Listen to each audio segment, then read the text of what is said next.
Hello' বন্ধু বান্ধৱীয়ে মাংস বনাই আছোঁ দেই। এনেদৰে ব্ৰইলাৰ মাংস, বিলাহী, ৰেচিপি, মছলা, পিঁয়াজ, ৰচুন সকলোখিনি দিছে, ধনিয়া দিছোঁ।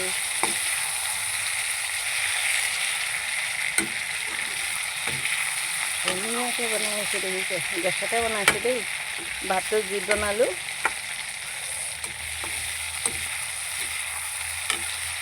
আজি দালি চালি নবনাওঁ আৰু এনেদৰে মাংস দিয়ে খাই দিম মানে। টেষ্টি লগাকৈ বনাইছোঁ নহয়। মানুহ দুখন তিনিখন বনাই থাকিম নহয় জানো। এনেকৈ কৈ খাই চামচোন বাৰু কি হয়। কেনেকুৱা লাগিছে মোৰ ৰেচিপিটো, ভাল লাগিছে নে বেয়া লাগিছে কমেণ্ট কৰি জনাব দেই। ধুনীয়া লাগিছে নাই?